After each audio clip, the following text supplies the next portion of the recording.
Dit is woensdag aand, dit is die 12de dag van Maart 2025. Mens sal dit nie glo nie, maar ons is amper by die kwartmerk van hierdie jaar. 25% van hierdie jaar is feitelik verby.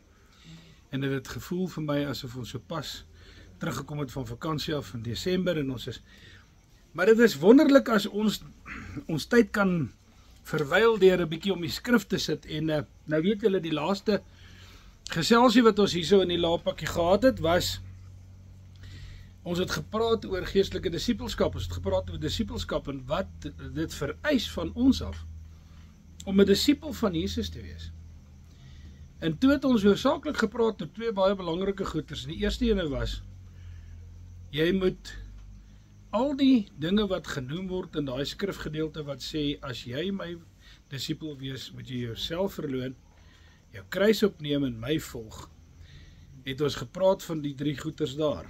Selfverloning, die neem van jou kruis om hom te volg, en ek dink nog steeds is daar mense wat die kruis opneem ding 'n bietjie verkeerd verstaan, want ek het intussen met 'n klomp mense gesels, soos wat ons 'n kans gekry het, en dan sê ouens, ja, jy weet, ek het nou hierdie jeug wat ek nie van kan ontsla raak nie, en dis nou maar die kruis wat ek moet dra. Dis glad nie die kruis wat jy moet dra nie. Dis nie die kruis waarvan die woord van die Here praat nie. Iemand wat nou sê, ja, maar ek het hierdie siekte onderlede en dit is nou maar die kruis wat ek moet dra, of ek het hierdie tienerkind wat rebels is en nie wil luister nie, en dis nou maar die kruis wat ek moet dra. Dis glad nie 'n kruis wat jy moet dra nie. Dit is nou maar ongelukkig 'n verkeerde interpretasie van wat die kruis is wat jy moet dra. Die kruis wat jy moet dra is eintlik die vloekhout. Want wat is 'n kruis anders dan is 'n vloekhout? Hy sê hy wat aan 'n boom gehang word is 'n vervloeking. Christus het 'n vervloeking geword sodat ons vrygekoop kan word, sodat ons kan gered kan word, sodat ons sy disippels kan wees, sodat ons wedergebore kan word, sodat ons kinders van God kan word. En nou sê hy, as ek myself verloon en ek sê, maar ek is niks nie, dan gaan ek saam met hom in sy lyding, sy kruisdood deur, want ek word met sy dood vereenselwig, deur die doop waardeur ek hom volg, word ek met sy dood een.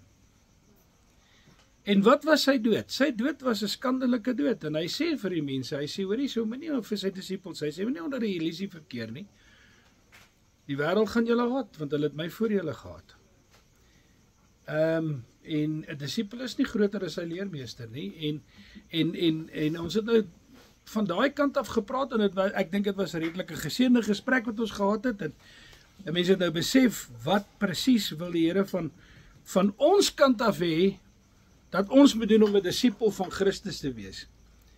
En toe nou vanoggend in die vroeë oggendure, toe sê die Here vir my, wat maak jou nie 'n disipel nie? Hier is die reverse.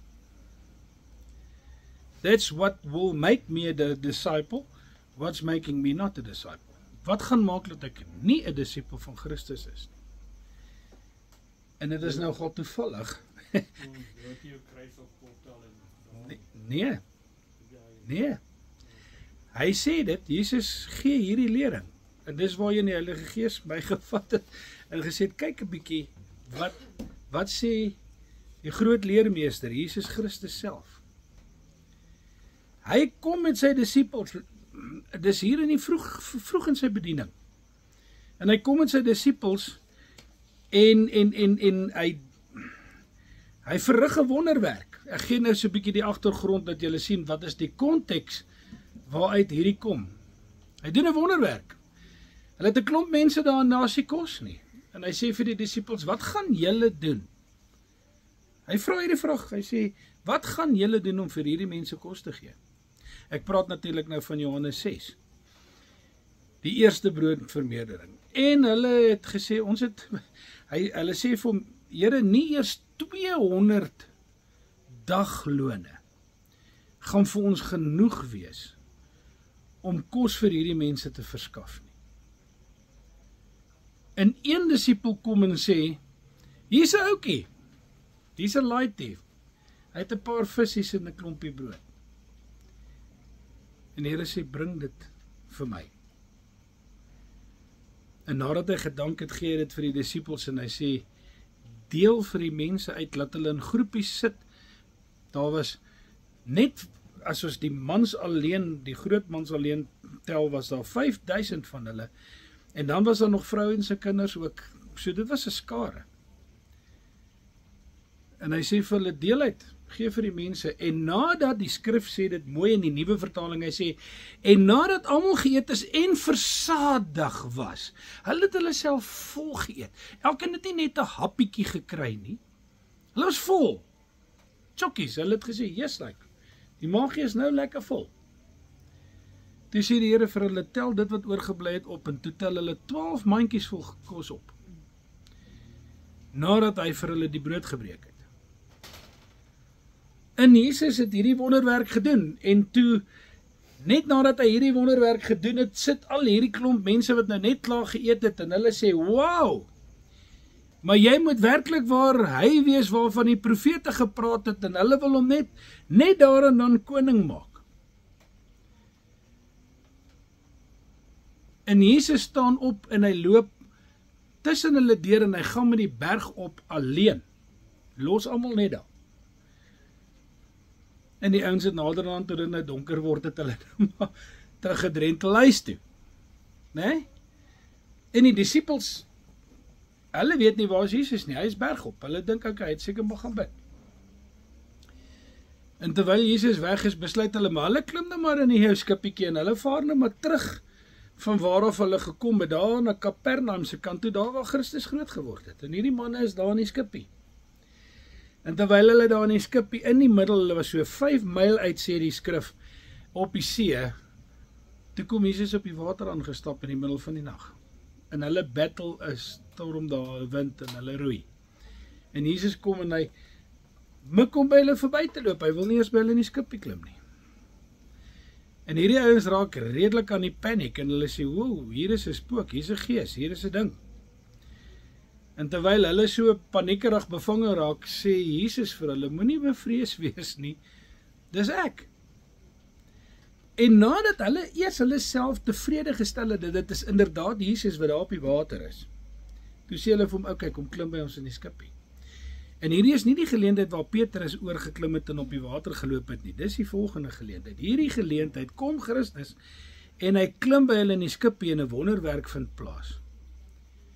Die woord van die Here sê, en hy het by hulle in die skuit geklim en dadelik was hulle by hulle bestemming. So daai roeibootjie het in 'n motorboot verander wat teen 'n hengse spoed tot by die kant gegaan het, want toe hy in die boot klim, toe kom hulle aan waar hulle wou gewees het. En die volgende dag, toe gaan al die mense terug daarna waar Jesus was. En hy is nie daar nie. En toe gaan hulle nou af en naderhand kom hulle in Kapernaum en hier is hy in die tempel, hy is in die sinagoge, besig om lering te gee. En hulle kom dan toe en hulle sê vir hom, Here, hoe het jy hier gekom? Want ons het net een skippie gesien. Daar was nie 'n tweede skippie nie. En jy was nie in die eerste skippie nie. Hoe het jy hier gekom? En Jesus antwoord hulle nie eers nie. Hy sê vir hulle, waarlik, julle het my nie nou kom soek, omdat julle die wonders gesien het wat ek gedoen het nie. Julle het my kom soek, omdat julle die brood gekry het en versadig geraak het, omdat julle kon eet en vol word. So actually sê vir hulle, hoorie so, julle soek my nie eintlik omdat julle my vir al die regte redes soek nie, julle soek my omdat julle 'n freebie uit my uitkry. Free lunch. En nou is die vraag, wat maak my nie 'n disipel nie? Volg ek Jesus net omdat ek verwag dat hy vir my goeders moet doen? Julle moet nou vanaand mooi luister. Volg ek Jesus omdat ek wil hê, ja Here, weet jy wat, ek wil hê jy moet my beskerm in hierdie bose tyd en jy moet my voorspoedig maak in my werk en jy moet vir my deure oopmaak en jy moet my help. En soek jy Jesus se wonders of wil jy regtig sy disipel wees? Is jy sy disipel en sy volgeling, want hulle praat van hierdie klomp mense as sy disipels. Ek gaan nou vir julle sê wat sê die skrif daar.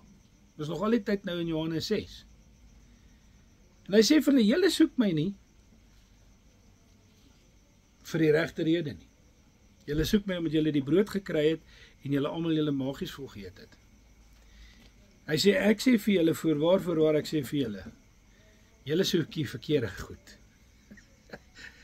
Hy sê dit vir hulle, hy sê vir julle, moenie brood soek wat julle versadig maak op hierdie aarde nie, maar soek die hemelse brood. Soek dit wat die ewige lewe kan gee, word werklik waar geestelik. Nou sê julle verstaan waarom ek gelei was om te praat van geestelike disippelskap en nie net van disippelskap. Want daar is disippels wat Christus gevolg het in die vlees. Judas het hom gevolg al die pad en hom verloon en hom uitverraai en hom verkoop vir silwer. En ons weet, hy het dit nie gemaak nie. Nee, want die duiwel het van hom besit geneem. So daar is baie disippels wat Christus volg vir die verkeerde redes. En wat my nie 'n disipel maak nie, is as ek Jesus volg, maar vir die verkeerde rede. En die regte rede om Christus te volg, is om aan die geestelike kant van sake te kom, om te sê, okay, maar ek wil nie die vleeslike brood wat my vleeslik versadig eet nie. Ek wil die geestelike brood hê, want hy kom net hierna en hy praat met hulle en hy sê vir hulle, jy weet, julle ouens, nee. Hy sê, julle hoor my, julle hoor nie. En julle kyk my, julle sien nie. Soos wat Jesaja geprofeteer het. Hy sê, want weet jy wat? Julle soek nie dit in die gees nie. Hy sê, dit is die gees wat lewend maak. Die gees maak die woord lewend. Hy sê, ek is die brood van die lewe. Hy sê, en wie in my is, sal nooit honger wees nie. Hy sê, en wie my volg, sal nooit dors word nie. En daar bring hy die water van die lewe ook sommer net so vir 'n pasella by. Maar hy kom en hy sê vir hulle, weet jy wat? Hy sê, ek is die brood van die lewe. En dan haak hy nou 'n bietjie uit. Dan sê hy vir hulle, wie my vlees nie eet nie en my bloed nie drink nie, het nie lewe in hom nie. Maar wie my vlees eet en my bloed drink, het die ewige lewe. En nou begin hierdie ouens mor en hulle sê, "Sjoes, maar ons ken hierdie ou man. Hy het nie groot geword. Dis Josef se kind. Ons ken hom, ons ken sy ma en sy pa. Wat kom praat hy nou van hy is die brood van die lewe?" En Jesus maak hulle stil en hy sê vir hulle, moenie so onder mekaar mor nie. Moenie so onder mekaar mor nie. Hy sê, ek sê nou vir julle, julle voorouers het brood uit die hemel uit gekry wat manna is, maar dit is net die brood wat die Here vir hulle gegee het om hulle in die woestyn te onderhou. Hy sê, dis nie die brood uit die hemel uit waarvan julle moet eet nie. Hy sê, die brood wat uit die hemel uit neergedaal het, is hy, verwysend na homself, wat uit die hemel uit neergedaal het, in opdrag van die Vader om die koninkryk van die hemel op aarde te kom vestig en vir ons te kom ly en te sterf, sodat ons vrygekoop kan word van die sondelas en van die mag van Satan. Nou hier is 'n verskuilde ongelooflike blessing in hierdie ding en ek hoop ek het hom raak gevat. Nou, dis nog al die pad Johannes 6. Né? Nou ek wil gou net so na 'n paar van die versies verwys. Né? Johannes 6:33, want die brood wat van God is hy wat uit die hemel neergedaal het, wat ek nou net gesê het, en aan die wêreld die lewe gee. Dan vers 34, toe sê hulle vir hom, Here, gee ons hierdie brood, geef ons daai brood. En Jesus sê vir hulle, ek is die brood van die lewe, wie na my toe kom sal nooit honger kry nie, en wie in my glo sal nooit dors kry nie. Dan gaan hy aan, ek skiep so 'n paar versies, 39. En dit is die wil van hom wat my gestuur het, dat ek van almal wat hy my gegee het, nie een verlore sal laat gaan nie, maar hulle almal op die laaste dag uit die dood uit sal opwek. Nou hier is 'n verborgenheid, en hier gaan dit nou oor ware disippelskap. Bietjie verder in hierdie stuk, as julle die hele Johannes 6, en vat dit nou maar vir huiswerk, gaan lees Johannes 6, die hele hoofstuk. Hy's bietjie lank, hy eindig hierso by vers 70, 72 daar rond of 68, 69 daar rond. Dis 'n lang hoofstuk. Maar gaan lees hom aandagtig en kyk wat sê hy daar.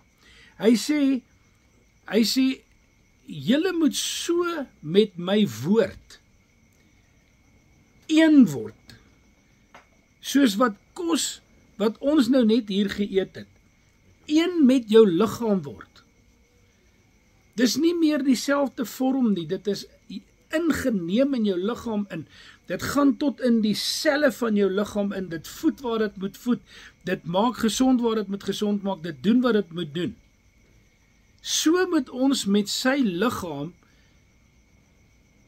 een word. En nou kom Johannes, dieselfde Johannes wat hierdie hoofstuk 6 geskryf het, en hy skryf in hoofstuk 1 en hy sê, Christus is die woord. So as ek die woord wil eet, moet ek hierdie Bybel vat en ek moet vir hom verorber. Hy moet so deel van my lewe wees, dat al die waarheid wat hierin is, so in my hart ingegrawe is, dat maak nie saak wat met my gebeur nie, hierdie woord in my hart leef.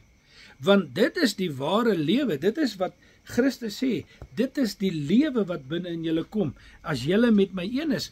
Hy praat ook in hierdie selfde gedeelte en hy sê, net soos wat, as 'n mens kyk hoe 'n wynstok en 'n loot aan mekaar verbind is, die een is in die ander een.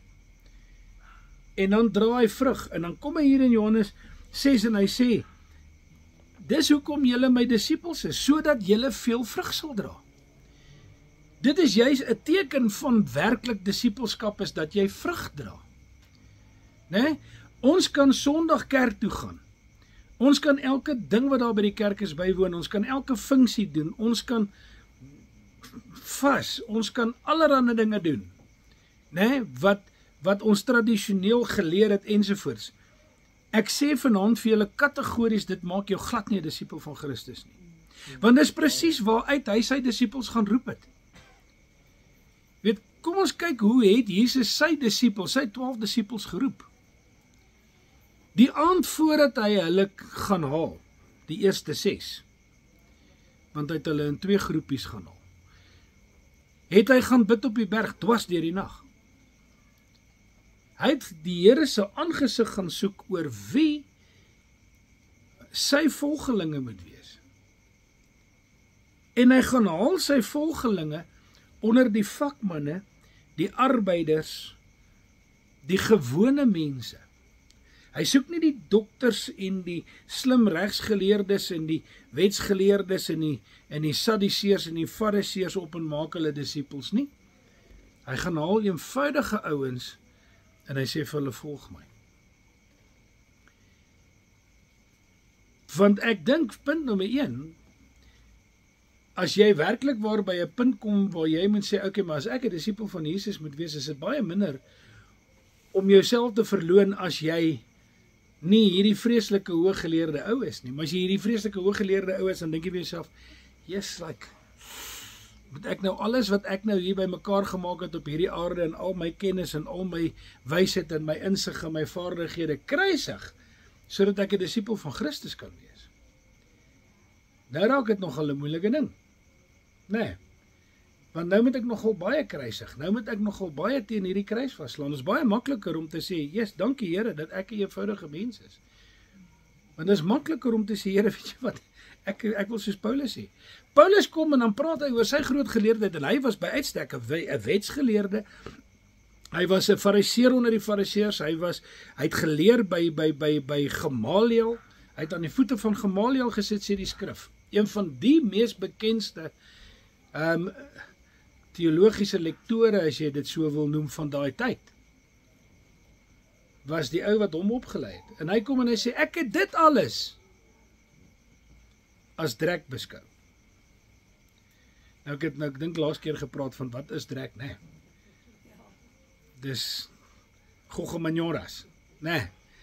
Hy het dit alles as uitskeisel beskou om Christus te kry. En dit is waaroor disipelskap gaan.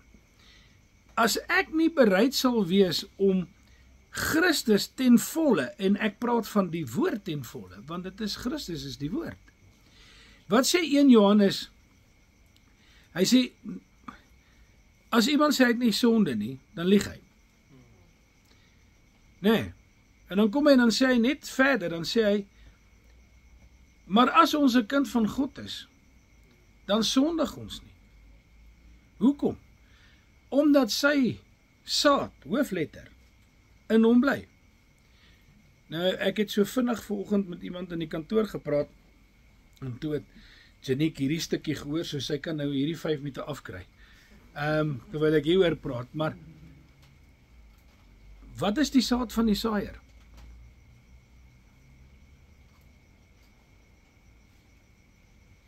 In die verduideliking van die gelykenis van die saaier, kom hy en nadat hy nou die gelykenis van die saaier vertel het, en hulle sê, Here, maar wat beteken dit? Toe sê hy, die saad is die woord.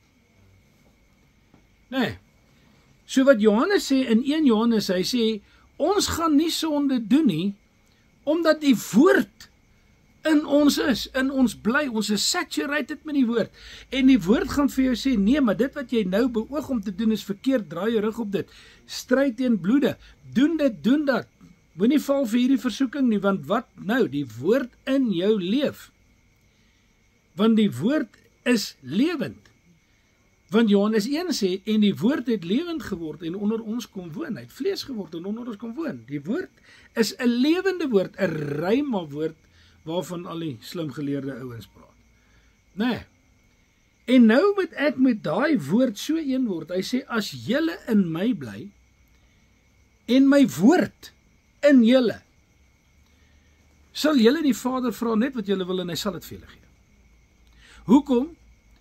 Want die woord is so prominent, die woord is so ek is so een met die woord en die woord is so een met my, dat as ek die woord vat en ek kyk na 'n gedeelte in die woord, dan sê ek, Here, maar ek sien myself in die spieël van hierdie woord.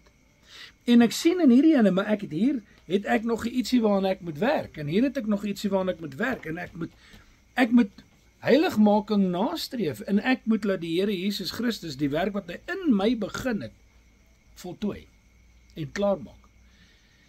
Om wat te bereik? Om eendag die volle gestalte van Christus te bereik, geestelik. Petrus sê, ek weet nie wat ek gaan wees eendag nie, maar ek weet net een ding, ek gaan net soos hy wees. Hoekom? Want hy het tot die volle gestalte van Christus gegroei. En dit is waaroor dit gaan, dit is waaroor disipelskap gaan. Die kruks van wat maak my nie 'n disipel nie, is my onwilligheid om die volle waarheid van hierdie woord te vat en met my sisteem een te maak. Want dis wat daai mense nie bereid was om te doen in Johannes 6 en in Johannes 6 nie. In Johannes 6, nadat die Here vir hulle gesê het, as julle my vlees nie eet nie en my bloed nie drink nie, het julle nie die lewe in julle nie, het hulle almal teleurgesteld weggedraai en opgehou om hom te volg. Die disipelskap se waterskeiding was, gaan ek die woord van Christus glo en dit bewaar en daarvolgens leef en dit deel van my hele bestaan maak, dat ek in die woord so een met mekaar is, dat ek nie links of regs afwyk van die woord nie, of gaan ek net die versies wat my pas hanteer, en die res gaan ek met 'n klein bietjie filosofie, of met agterdog, of wat jy dit ook al wil noem, benader, en sê, ja, jy weet, ons moet nou mooi kyk, wat is die bedoeling hier?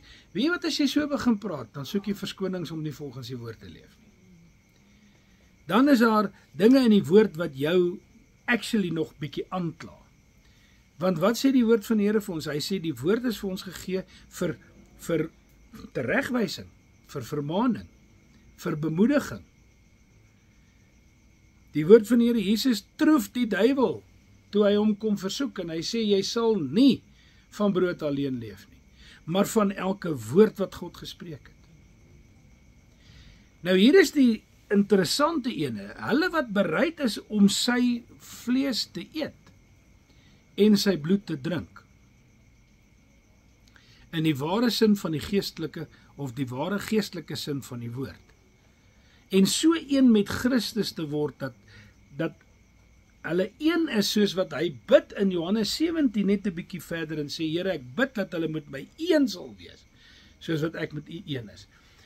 Christus is so een met die Vader, omdat alles wat hy doen kom van die Vader af. Hy sê, ek het niks anders teruggedoen behalwe as dit wat die Vader my ingegee het om te doen nie. Ek het alle opdragte wat hy vir my gegee het ek nagekom. En as ek nou werklik waar bereid is om dit te doen, en so een met die woord van God te word, dat ek sê, maar ek eet en slaap en dink en mediteer en bepeins en leef die woord, dan kom hier 'n ongelooflike belofte hier na vore. Hy sê vir hulle hier, hy sê, niemand kom na my toe, as die Vader hom nie trek nie.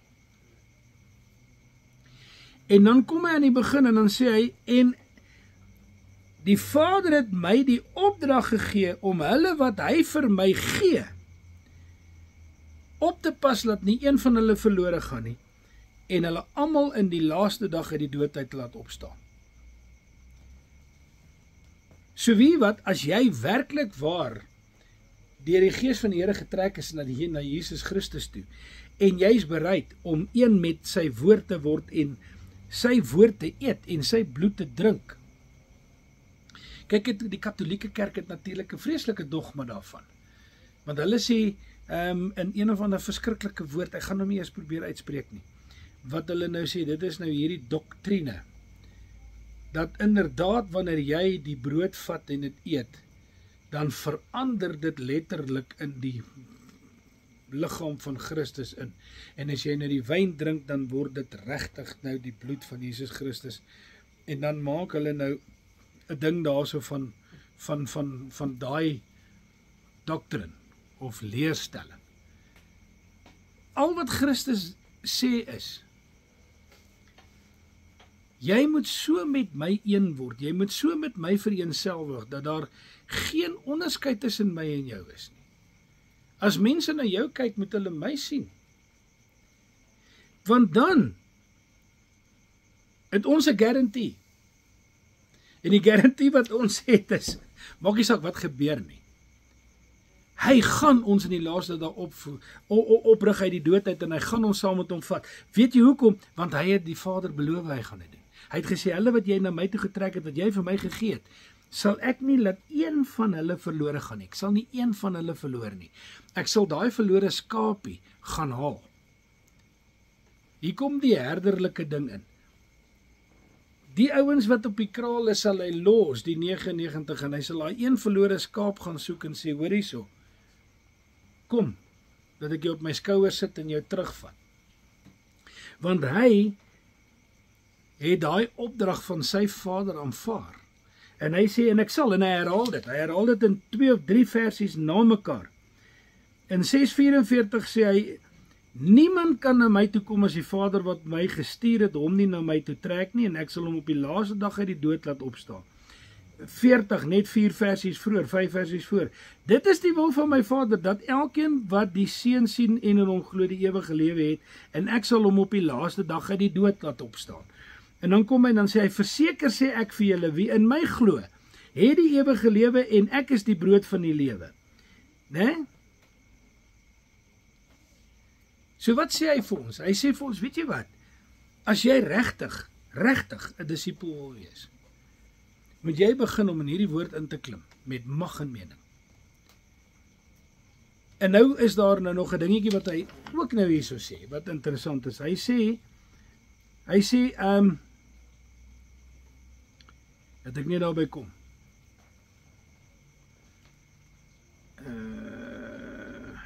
Wat ek weet ek het hom neergesit. Beer met my.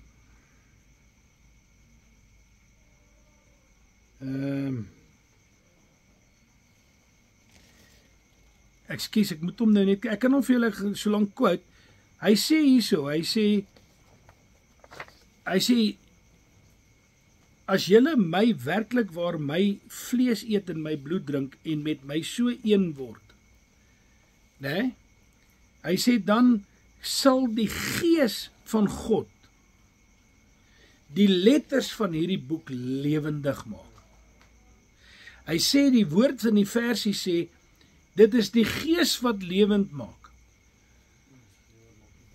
En niks in die vlees kan God behaag nie. So jy kan babbel en woorde besig en preek en spoeg en spat soveel as jy wil, as die gees van God nie daarbey ingemeng word nie, beteken dit niks. En die gees van God maak dit wat jy nou begin eet en verorber lewendig in jou hart en begin om jou te herinner aan alles wat Christus gesê het en sê vir jou, maar dit is die pad wat ek wil hê jy moet stap. En dit maak jou 'n ware disipel. En as jy nie bereid is om dit te doen nie, then you're not his disciple. Dis die sad deel van dit. Hy sê oor 2 redes sê hy, well actually 3. Hy sê die eerste ene is, julle moet so een met die woord wees, dat daar geen onderskeid tussen julle en die woord is nie. Die woord julle moet deurdronge wees van die woord. En dan kom hy en dan sê hy die tweede ding, en sê hy, en dan gee ek julle bo op dit hierdie gebod. Nou moet julle mekaar lief hê. En nou praat hy daar van disipel tot disipel. Hy sê nie hardloop nou en wees wat noem mens hierdie ouens? En nou het jy almal wat leef en beef lief nie. Hy sê, julle moet mekaar lief hê. Hy sê, want hieraan sal die ander, wat julle nie so lief het nie, weet dat julle almal my kinders en my disipels is, omdat julle liefde onder mekaar het. En nou moet ons die een die ander hoor ag as onsself. Nou moet ons vir onsself sê, maar weet jy wat? Die Here sê, of ek jou nou like of nie, ek moet jou lief hê. Dit gaan nie oor like nie. Dit gaan oor lief hê. Want weet jy wat?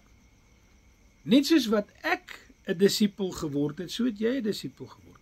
En net soos wat ek deel van die liggaam van Christus geword het, het jy deel van die liggaam van Christus geword.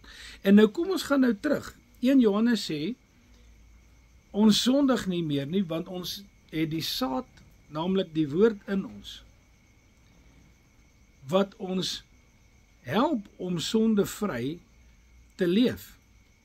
En as ons iets doen wat nie reg is nie, dan wandel ek in elk geval in die lig van God se woord, en dan wandel ek in die lig soos die skrif sê, en as ek in die lig wandel, soos wat hy in die lig is, dan reinig die bloed van Jesus Christus my voortdurend van al my ongeregtighede en my sondes. So dan was Christus my voortdurend van my sonde, want my hart is op die regte plek, ek is toegewyd, ek is in die woord, ek leef die woord.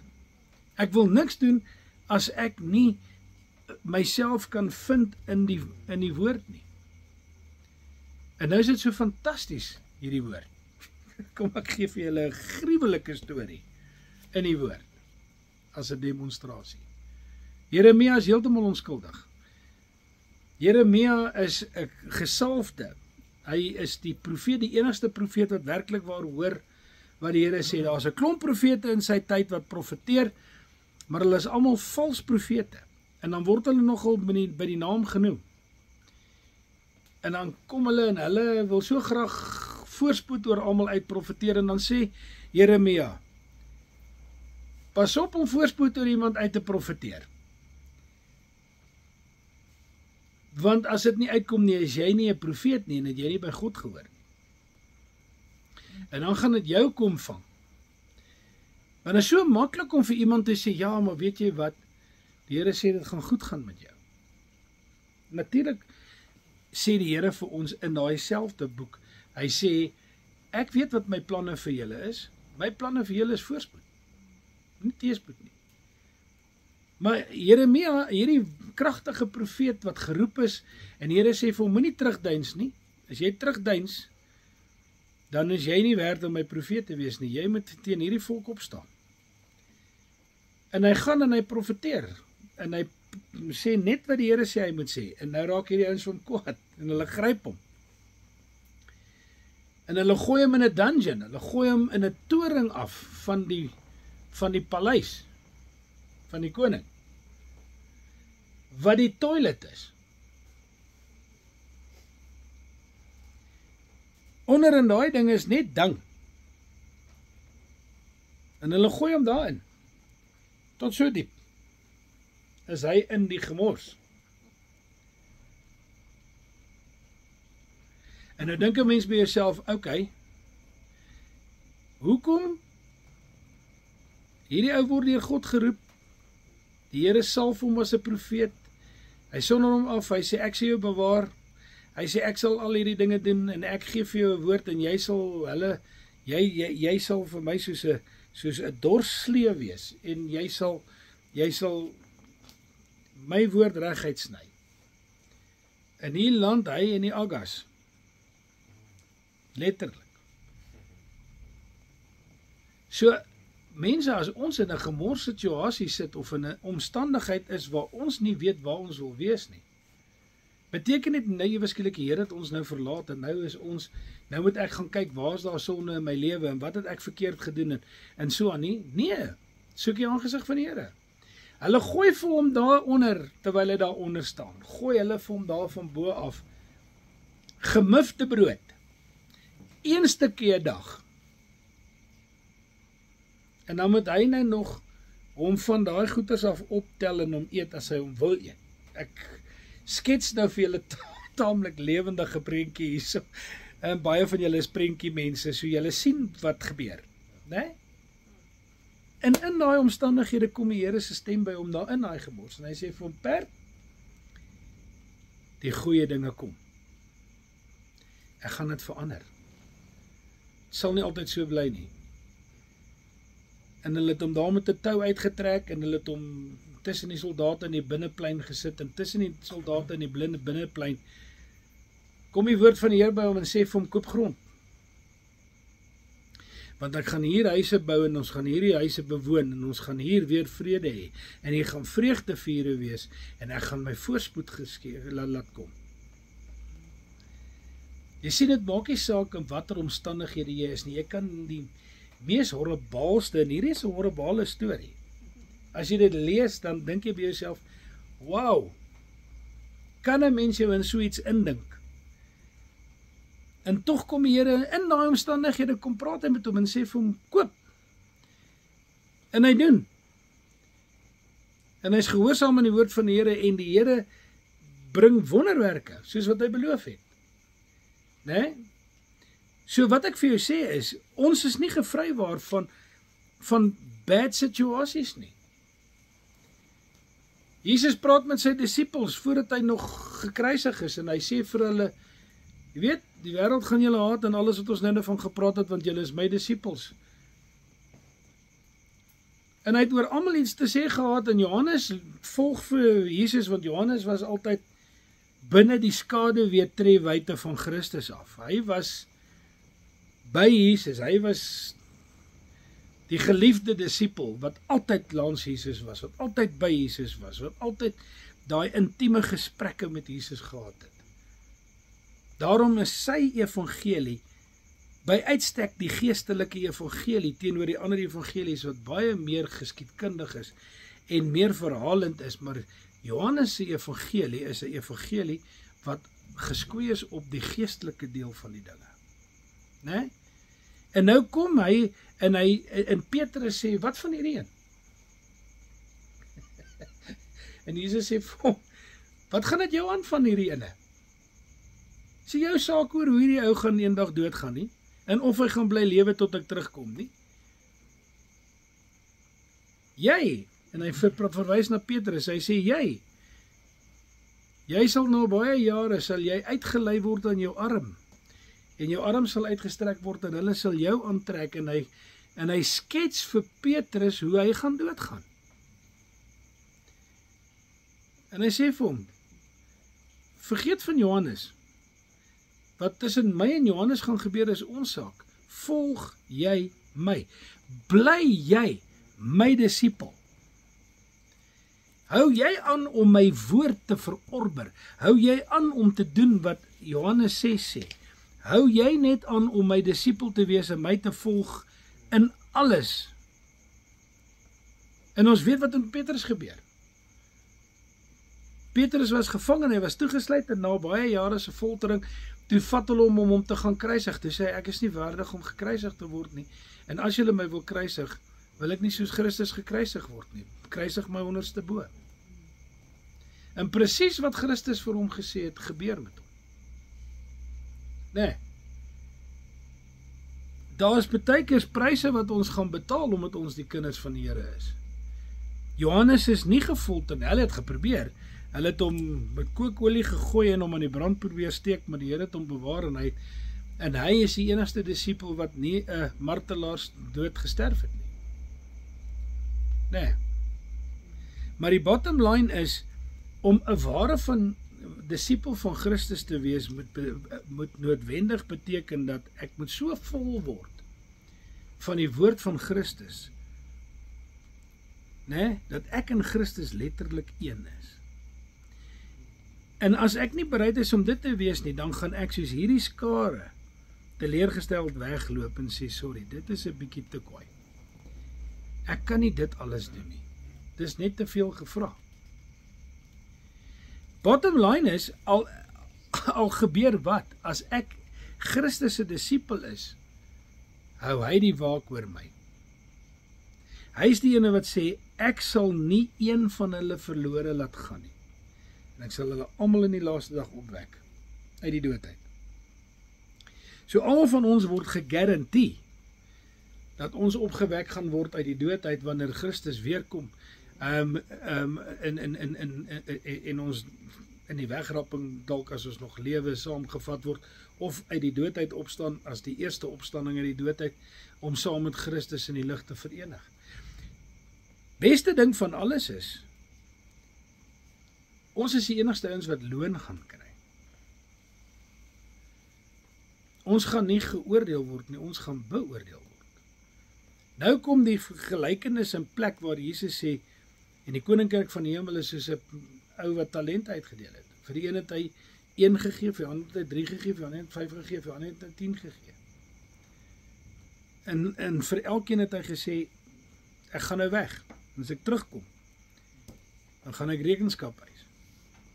En nou weet ons wat het gebeur, die een wat 3 het nog 3 gekry, en so het hulle gewoeker, en die een wat 10 het nog 10 gekry, en die een wat 1 gehad het hom in die tent gaan wegsteek, en gesê, Here, ek weet, jy is 'n kwaai baas, ek wil nie hierdie talent weg laat raak nie, maar ek gaan liewester niks met hom doen nie, en toe die Here nou terugkom, toe sê hy, okay, hier is jou talent terug.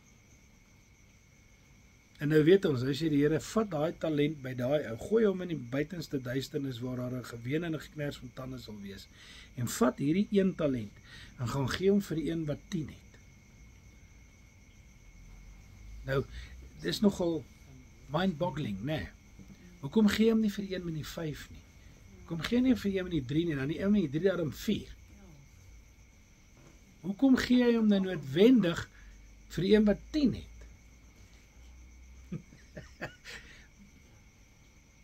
Dink geestelik, mense, dink geestelik. Wat is 10 uit 10? Volmaaktheid. As ek tot die volmaakte gestalte van Christus geestelik gegroei het, verdien ek om nog by te kry. Want ek het dan gedoen wat die woord van die Here van my verwag om te doen. Maar nou weet ons, dit gaan nie so werk in die koninkryk nie, dis hoekom die Here by meer as een plek gesê het, 30voudig, 50voudig, 100voudig. Daar is nie almal 100voudig nie. Daar is ander wat minder gaan presteer, ander wat meer gaan presteer, ander wat glad nie gaan presteer nie. En dit is waaroor dit gaan. Nou kom ek terug na Laas se les toe. Filippus 2 vers 10, of 3 vers 10, 2 vers 10, hè? Wat het daai versie gesê? Hy begin met nee. Nee. God het julle gemaak wat julle nou is, sodat julle met die talent wat julle het, die goeie werke sal doen waartoe hy julle bestem het, waartoe hy julle verordeneer het, waartoe hy julle geroep het. Nee? En hy het my gemaak wat ek is. As ek nou maar ongelukkig een van daai ouens is wat nou net op 'n 50% performance is, ek gaan nog daarom my loon kry. Maar dan gaan ek dit wat die Here my gegee het, en die talent wat hy my gegee het, en dit wat hy in my ingebou het, moet gebruik vir sy koninkryk. En hier is die beauty van die saak. Helen, voordat jy gebore is, voordat hierdie aarde gemaak is, het God met 'n beplanning gesit en jou beplan en in jou sekere goeders ingebou wat hy gesê het, ek wil hê hierdie ou moet dit kan doen en dit kan doen en dit kan doen en dit kan doen, want ek gaan hom gebruik in dit. En dit verskil van Richard, dit verskil van my, dit verskil van Johan, want die Here het elkeen van ons uniek gemaak. Gaan kyk wat sê Filippus, daai vers in Filippense. Hy sê, hy het ons uniek geskape, soos wat ons nou is, omdat hy ons so wil gebruik. Daarom sê, en weer eens sê hier Dawid, ek het meer van die Heilige Gees gehad, is baie Pinkstermense. Hy sê, Here, vat tog nooit jou gees van my af nie, en dan kom hy op 'n plek en dan sê hy sê, weet jy wat, as ek net in die wil van God kan wandel, as ek tog net elkeen van sy gebooie gehoorsaam, as ek tog net sy woord gehoorsaam, as ek tog net met hierdie woord een geword het, hy sê op 'n ander plek in sy Psalm, hy sê, ek het u wet in my hart gebere. Ek het daar gaan sit, ek is saturated met die wet van Christus. En dis hoekom hy gekom het en gesê het, weet jy wat, al is ek die gesalfde wat gesalf is in die plek van die gesalfde, sal ek net my hand teen die gesalfde optel nie. Al is daai gesalfde in 'n posisie waar God al klaar vir hom gesê het, ek skeer die koninkryk van jou af, jou koningskap van jou af, en ek gee dit vir Dawid. Kom hy nog steeds en hy sê vir Saul in die bek van die grot, hy sê, my koning, ek sal nie my hand teen die gesalfde van die Here lig nie. Die Here het jou in my mag en in my hand gegee, maar ek het jou niks leed aangedoen nie. Hoekom? Want hy het eerbied vir wat die woord van die Here sê. Die hoofengel Michael, wat so kragtig is, dat hy al daai klomp demone en engele, wat Lucifer gevolg het uit die hemel uit gewerp het nie eers gewaag om iets leliks vir Lucifer te sê nie. Gaan lees die boek van Juda. Hy sê, en Michael het niks vir hom gesê nie, maar vir hom gesê, Satan, God sal jou bestraf. Nee. Nou, dis nou 'n engel wat so kragtig is, dat ek meen, hy onderwerp die hele amper demoniese mag homself. Nee? En dan kom hy en dan sê hy, maar ek sal nie disrespectful wees teenoor iets wat God gemaak het. Want God het Lucifer gemaak. Jy sien, toe die Here die hele aarde gemaak het, en hiermee gaan ek nou vanaand klaar kry, toe hy die hele aarde gemaak het, moet ons die saligheidsplan net in konteks begin sien. Dan sien ons waar ons disippelskap inpas. God het voordat hy die aarde gemaak het hy reeds die plan van die aarde gehad. En toe was die duiwel nog nie hier nie. Die duiwel is nie eeue terug uit die hemel uit gegooi, en toe baie tyd later, toe kom die Here en hy besluit, hy gaan die aarde maak, en hy gaan die grond en die see skei, en dan gaan hy die mens maak, en wat ek al nie, nee. Die aarde was net water, en al wat by die water was wat? Die gees van God. Hy sê, want die gees van God het oor die waters geswewe. En God kom na hierdie onherbergsame waterbol toe, en hy skei die water in die land, en hy sê die een is land en die ander een is see, en hy begin om 'n skepping hier te maak. En nou as ons later in die woord van die Here lees, hoe Satan uit die hemel uitgewerp is, dan sê hy, en ek het die Satan gesien val soos 'n bliksemstraal op die aarde. Toe is die aarde reeds nie meer 'n bol water nie, toe is hy reeds die aarde. Toe is die skepping klaar hier, toe is die mens klaar hier. En toe sit nou lekker nuwe territory vir die duiwel. Om te kom kyk, wat kan hy hier verwoes? En hy is vandag nog uit om dit te doen. Maar wat staan hom te? Ons. As ons ware disippels is en die woord is so in ons, en die gees van God het daai woord in ons so kom lewendig maak, dan is ons letterlik op die plek waar ons kan sê, maar ek is die tempel van die Heilige Gees wat in my woon. En Christus is in my. Hy sê in hierdie selfde Johannes 6, as julle in die hele hoofstuk lees, en sê hy, en julle moet my woord in julle hou soos wat ek in julle is. Hy bevestig hier in Johannes 6, hy sê ek is in julle, en ek bly in julle, en ek gaan in julle bly. As my woord in julle bly. Nee? En kyk wat sê hy. Hy sê in 1 Korintiërs, want ek het my voorneme om niks anderster onder julle te wees as Jesus Christus nie. Dis nou Paulus wat praat. Hy wil nie Paulus wees nie. Hy wil nie kom en sê, ek is Paulus en ek is nou hierdie wonderlike apostel nie. Hy sê, ek het my voorgenem, ek wil niks anderster weet as Jesus Christus nie. That's it. En hom as die gekruisigde. Ek luister nou oor die naweek na 'n baie gesalfde prediker, wat 'n wonderlike prediker is, en ek is baie lief vir hulle. En ek luister baie na hulle, en ek like hulle baie en alles. Maar hulle is so behep met die kruis.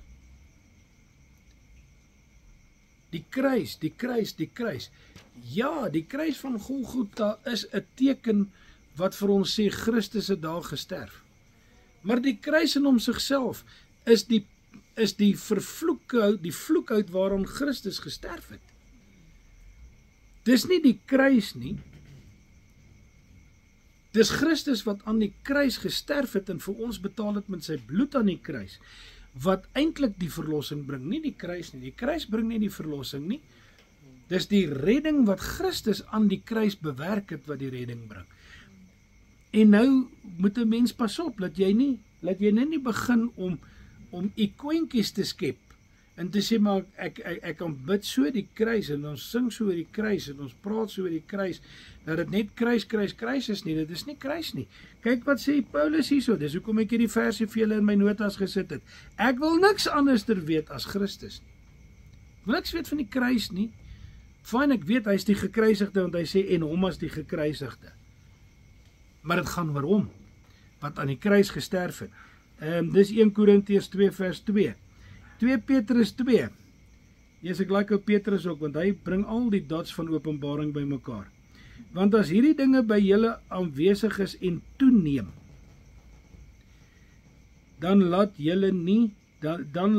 julle nie ledig of onvrugbaar tot die kennis van die Here Jesus Christus nie. Dan weet jy wie hierdie woord is. Dan ken jy hierdie woord. En jy ken hom ten volle. En daai goeders wat hy van praat, wat as hierdie goeders by julle aanwesig is, hy praat daar van kennis, hy praat daar van liefde, hy praat daar van selfbeheersing, en hy praat van broederliefde, en hy praat van naaste liefde. Julle kan dit maar gaan nalees, en dan sê, as hierdie goeders by julle aanwesig is, dan het julle tot die volle wasdom van Christus gekom. 2 Petrus 1:10. Daarom broers, moet julle des te meer by julle beywer om julle roeping en verkiesing vas te maak. Want as julle dit doen, sal julle nooit struikel nie. Nou ek wil nou net gou daarso vir 'n oomblik stop en 1 sekonde daaroor praat. Wie moet my roeping vasmaak?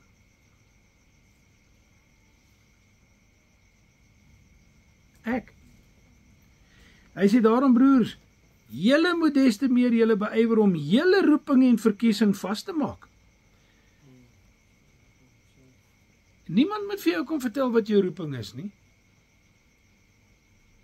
Jy moet die Here se aangesig soek soos wat Jesus die Here se aangesig gesoek het toe hy sy disippels gekies het. En sê Here, okay, Ek weet wat het jy my gemaak, ek weet wie ek is. Ek weet wat my talente is, ek weet wat jy in my ingebou het. Ek wil my roeping vasmaak. Dis die roeping. En dan moet ek volgens my roeping leef, dan moet ek in my roeping wandel. Hy sê, dan moet ek my roeping uitleef. Want wat sê daai skrifgie? Hy sê, want die wat hy voorheen geken het, het hy verordeneer. En die wat hy verordeneer het, die het hy geheilig. En die wat hy geheilig het, die het hy geroep. En die wat hy geroep het, die het hy gestuur. So as ons daar deur daai hele kronologie gaan van wat die skrif sê, dan beteken dit God het ons reg aan die begin geken voordat ons in ons moeder se skoot was. Daarna het hy ons vir 'n spesifieke taak uitgesonder en ons verordeneer voor die grondlegging van die aarde. Daarna het hy ons geheilig en gesê, ek sit jou eenkant. You're mine. Jy behoort aan my. Nee, want dan gee die Vader ons aan Jesus. En dan sê Jesus, dit wat die Vader my gee, sal ek nooit laat verlore raak.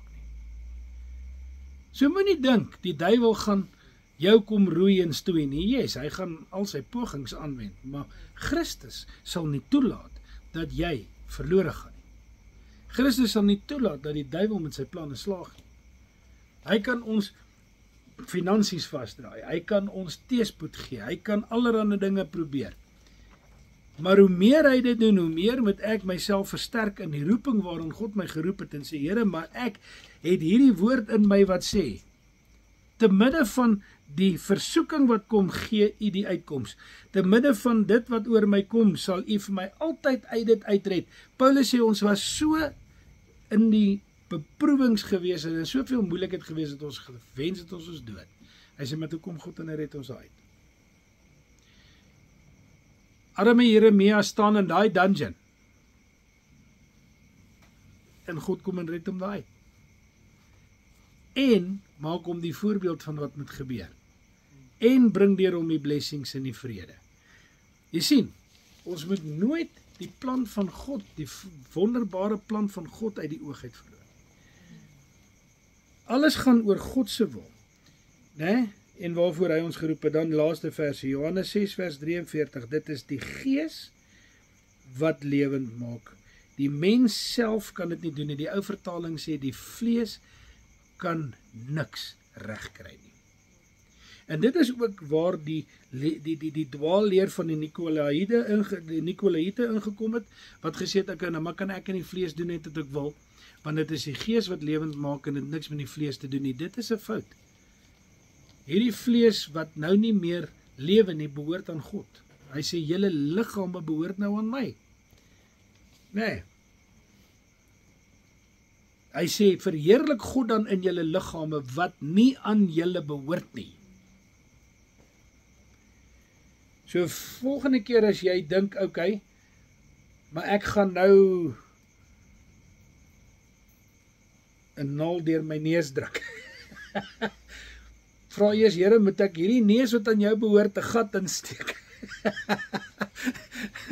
Okay, ek is 'n bietjie lighartig nou, maar dit demonstreer die punt. Hierdie liggaam behoort nie meer aan my nie, hy behoort aan God. Ek kan nie met hom maak wat ek wil nie. Johannes 6 vers 64, maar daar is party van julle wat my nie glo nie. Hy praat hier met sy disippels en hy sê vir hulle, maar daar's van julle wat hier so staan en wat nou hier so staan en vir my luister. Wat my nie glo nie. Want weet jy wat, hulle glo meer in die wonderwerke as wat hulle in die wonderwerker glo. Ons moet glo dat God is en dat hy beloon die wat hom soek. Ons moet die kar nooit voor die perde sit nie. Dit gaan oor, ons moet in Christus glo. Hy sê, as julle glo dat God my gestuur het. Dis waaroor dit gaan. Om in Christus te glo as die seun van God wat gestuur is om ons vry te koop. So ek het nou hier gesê, wat maak my nie 'n disipel nie? Wat my nie 'n disipel maak nie, is ek nie ten volle die woord van God in my liggaam inpomp nie. As ek nie hierdie woord deel van my maak nie. Elke vers, elke jota, elke titel. As ek hierdie woord vat en ek bære dit in my hart en ek eet hierdie woord, Kyk, ek kan 10.000 preke luister en daar's ouens wat kragtig kan preek en mooi kan preek en dan dink jy vir jouself, yes, like hierdie is 'n cool ou. Maar hoekom gaan sit jy nie net 'n bietjie en vat die woord en sê vir die Heilige Gees wat die grootste prediker is nie? Sê vir my waaroor gaan hierdie deel? Wat wil jy vir my sê? Want die Here wil met ons elkeen 'n unieke paadjie stap. Hy wil met elkeen van ons 'n unieke verhouding hê. En dit gaan deur suiker na die res toe. Dis hoekom hy sê 3 goed. Hy sê julle moet my woord verorber, my liggaam eet en my bloed drink.